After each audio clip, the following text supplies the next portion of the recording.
Shalom, sisters. This is Sister Zion, and welcome again to The Rock. I'm coming to make a part 2 to the video that I have already done. I will be speaking on two things today. I got a video request, and so I'm going to speak on that request. And someone wanted to know if, with the information that I have today and the knowledge that I have today since being in this truth, would I choose my master to be my master again today, to cover me again today? That is an absolutely, without a shadow of a doubt, yes. And then also, I have a request for, some sisters want to know what type of men to avoid, or the signs of some of these men to avoid, because a lot of sisters are out there. They're coming into this truth at very young ages, in their teens now, in young 20s. Hallelujah. I wish I was woken up at that time. But nonetheless, I praise y'all to be able to share just the little pieces of knowledge that I do have.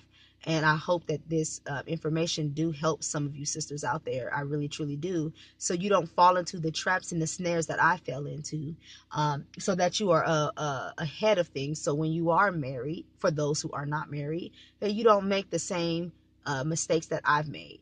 And for you are that already married, we can't do anything about the mistakes we've made already in the past, but we can do something to change them today. And so I hope this video can help anybody who is willing to hear. With that being said, I'm going to answer the first question. So yes, I would choose my master again. My master is part of the reason, second to Yah, is part of the reason that I am here today. Yah has chosen to use him. I do believe with everything in me that Yah already had it in his mind for my husband to be, or my master to be, my covering from the beginning. I think he orchestrated it. I truly believe he orchestrated it. He set it up the way it was.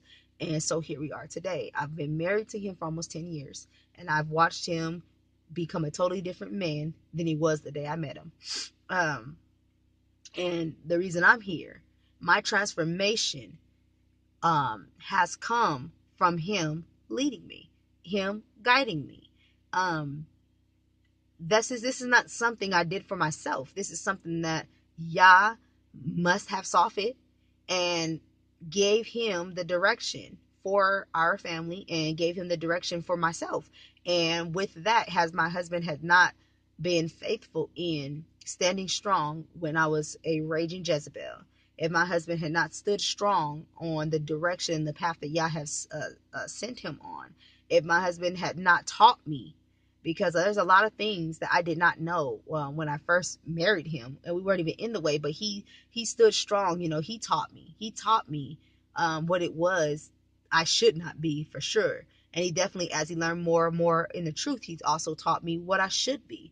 And he's taught me well, because I went from this raging Jezebel to a woman who jumped over leaps and hurdles, and I've had many falls, but I'm still here. I've overcome things that before I wouldn't have willing. I'm telling you right now, I was not someone who would be accepting what the truth says about biblical marriage. I would not. That wasn't the Sister T of old, for sure. There's a lot of things that I would not be educated on, but I'm educated because he educated me. He did not want me to be walking around foolish and lacking knowledge, and he has taken time to teach me. He's also taken time to expose those who are around me who claim they were for me or my friends, and he's taken the time to show me and expose the fact that they were using me, the fact that they weren't the friends that they said they were. And I do appreciate that. The reason I have so much direction in my life is because Yah has chosen him to direct me, and he has done that. And I can go on and on. I appreciate the man that he is today. He is disciplined. He has a vision. And I'm going to tell you, sisters, right now, the worst thing you can do is marry a man who does not have vision. If he don't have a vision, that ain't for you to marry. And also, I will also say the other way. If you ain't ready to fulfill a man's vision, and you ain't ready to do that, or you don't have the information, this is the time for you to start learning before you're trying to throw yourself into marriage in the first place. Because just as it's horrible being married to a man who has no vision, it's horrible to be married to a rebellious sister as well, who claims that she's of Yah and she can't submit and she can't be instructed and she cannot be taught. So I would suggest also that, you stay clear of these men who have no vision, these swaggalites, sweet words and game, these men who just want one thing from you, and, I referred to a video that I seen yesterday from the co-wives, and I'm referring to it again because she took words right out of my mouth, things that we talk about in our home. These men that women are falling for him. We always say it's the men out there, the worldly men and all of them. No, those are the ones you already see. These men that are deceiving you today are in Israel, or who claims that they are Israelites. These are the men who are deceiving daughters of Zion today. You could see the man out there on the streets. He's easy. He's easy to discern. You already know what he's about, but you're falling for the men who are in Israel or who claim that they're Israel because you are thinking with the same mind you thought back then. The only difference is now we have on head coverings and skirts and the men have on fringes and beards. That's the only difference, but the men are using the same tactics that they used when they were in the world, and we're falling for them. And I know this because sisters are calling, and sisters have been tied up with these men. They heard the men say what they were going to do and how much they love the Father, and then they're, because they don't see the man, because they're not around him daily, because they didn't really take time, because they're hot in the pants themselves. Yes, some of you sisters out there are already hot in the pants. You're already ready to just do what adults do, and then you get tied up with a man who ain't really about what he says he's about. And that's how we're falling into these traps. And I know that as well because you know what?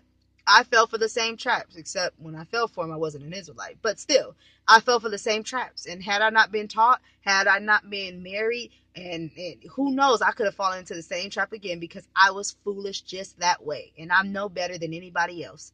And if it wasn't for Yah's mercy, and if it wasn't for his grace that I did end up getting married, and my master was guiding me and keeping me and teaching me, I would have fallen for the same thing because I came from the same background that the majority of us other sisters have come from. I am no different. I am no better than you out there. But I do know that us sisters, we're more interested in a man calling us beautiful and instead of him telling us the truth. We're more interested in a man, giving us all these sweet nothings in our ears. And that's exactly what it is, a sweet nothing. And we're falling for it and we're paying for it. And there's no one out there instructing us. There's no one out there getting, teaching us and watching over us. And we are continuing to make the same mistakes over and over and over again. And, and I'm just hoping that Yah is, with the words that I say, that some of you sisters take heed, especially you younger sisters, before you make the errors and the mistakes that some of us made, that you take heed, And I know in the video I did earlier, I said, every woman needs a covering. You do. But that doesn't mean just go jump into anybody's hands because you want to be covered. Because most of the people you see that's going to play you, that's going to turn you into a whore, are going to be the men with the beards on and with the fringes on and part of camps and part of on the streets or part of home fellowships. I mean, they're everywhere. They're in sanctuaries. There's always these type of men amongst us. And and just like us sisters, I'll say the same thing. Some of you sisters are those type of sisters who probably deserve those type of men because you're game playing as well. We've gotten so many calls, and we know of many sisters doing this. Some of you sisters out there are the same sisters that come tell us about these men, but you don't tell us about yourself. And we find out because Yah reveals it, and we find out some of you sisters have already jumped from one Israelite man to the next. You're playing the same game you did in the world, being a whore. You jumping from this man over here to this man over here, and then you're upset saying, well, there's no man for you to cover you. No, because you haven't changed either. Just like they haven't changed, neither have you. So I just wanted to say that and put that out there. It's not one-sided. Just like I'm saying, watching out for these men got to watch out for you. And if you're that type of sister and you're serious about serving Yah, then you need to repent and turn from those ways. So yes, far as my husband, sorry, as far as my master is concerned, I will choose him again. Like I said, I believe that Yah intended for us to be with one another, for him to cover me, and he has done just that. He has a vision. I am not lost. I know the direction that I'm supposed to be going in, and when I do have questions of that, I can go to my master, and he does instruct me and inform me. He is a man serious about what he's doing. And if you don't believe me, just come and look at what he's been doing, because he does trust the Father, and he has a desire to serve him, and he will continue to serve him. I truly believe that. And he is, that's what all, he gives his life to the Father. So yes, I will choose him again. That is exactly the type of man and the type of master that I needed.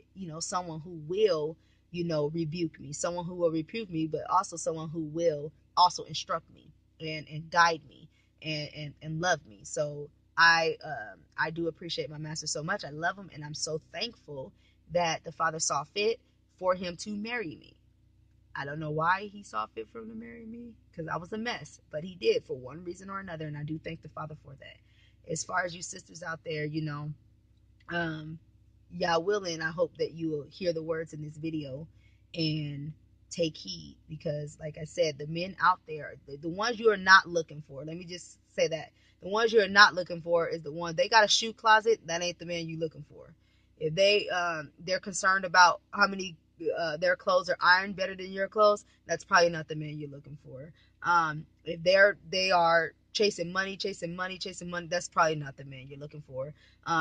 If they do not have a vision, that may be the big, they don't have a vision, and they can't clearly tell you what their vision is that was given to them by the Most High Yah. If their vision if there's nothing in their vision that lines up with what the word of Yah said, and their vision is something like, yeah, I'm gonna make this money, and then I'm gonna buy a house in the city, and we're gonna do it, that's probably not someone you want to look for, because then some of those things are the same thing that becomes gods to these men.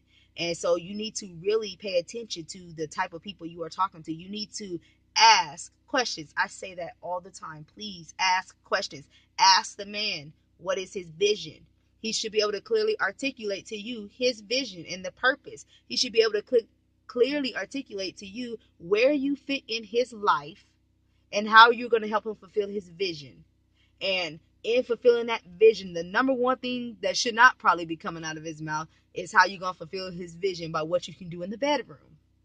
I'm not saying that there's not time for that. I'm not saying that you're not going to meet a man's need in that area, because we obviously know that is an area that you have to meet his needs. But that should not be the first thing he's telling you about, but then he cannot tell you where Yah is leading him. He should be able to tell you where you fit, what purpose are you going to fulfill, and be able to clearly articulate that to you, so you are not lost, so you know how to be a helpmeet to this man. If he cannot tell you that, he either, one, don't have a vision, two, he's probably not an Israelite, or three, maybe he's just not ready for a wife at this time, and that's okay. So you will know to move on. If he, like I said, if he's about just money, cars, women, and I'm not saying it's, a husband, notice I said women, not a wife, women, not wives, women, then these are the men you definitely don't want to get involved with. If the man is telling you that you're a queen, that's probably not the man you want to get involved with, because men use all sorts of words to that's going to be appealing to your flesh to get you. And like I said, if you haven't learned already, for the ones who've already made the mistakes, haven't we always fallen for words that appease our flesh, that made us feel good? This is not the time for you to be feeling good. This is the time for someone to have a sound mind, who can really instruct you and be able to articulate to you his purpose and where you fit in his life and how you're going to fulfill that vision. And you have to know that the Father is first in his life. If the Father's not first in his life, and as you speak to him and as you ask questions and as you see him, and that's not what he's pursuing, then you might want to not get yourself involved with that man, because you don't want to regret that decision later, because once you are married to him, you are required to submit to him. And if he is not truly for the Father, then he's going to lead you away from the Father.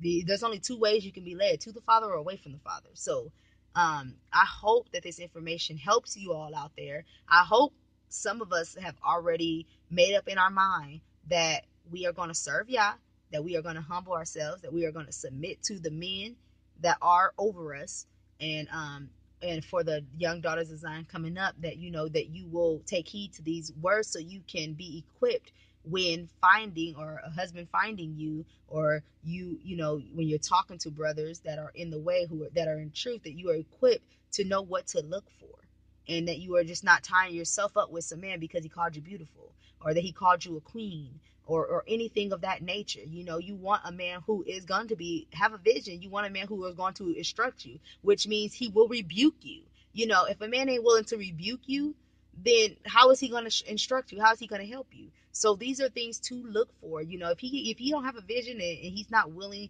to articulate to you his vision and where you fit in his life and where you belong in his life and how you're going to fulfill it, and he's not able to be honest with you, and you know you have to see fruit already. I mean, some of these men, there are young brothers who are young, who are just coming up, and you know, so their fruit and some of the things that they're doing are not going to look the same as someone who's been in this truth 10 years and 20 years. It's not going to look the same as that. But if you are looking at a man who's been in this truth for a length of time, and he's older, and he's been in this truth and for a length of time, he should be able to show you by his works that he is fulfilling that vision, or that he's going after that vision. Not that, you know, in 10 years I got this plan, and then in 15 years and all this sort of stuff. No. You should be able to see it.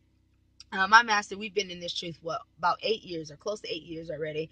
And, you know, he's had a vision. And when he's had this vision, we have worked for it. We have to start from the lowest, but we have worked for it. And he's still working on it today. When you see our videos, you see fruit of him working toward this vision. You see us on this property. You've seen the work that he's done. You've seen the work of his hands. You see him building his family a house. You see him taking care of his family. You see that he works. You see that he works hard as well. You know, there's testimony of it.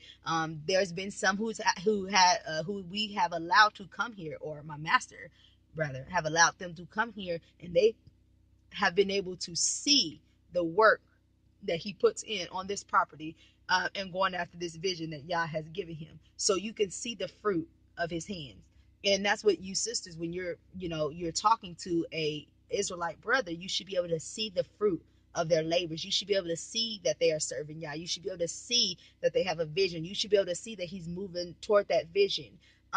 You should be able to see those things. He should be able to show them to you, and then he should be able to articulate to you where you're going to fit in, how you fit into that vision. He should be able to articulate to you what that vision is, and so you have a purpose now.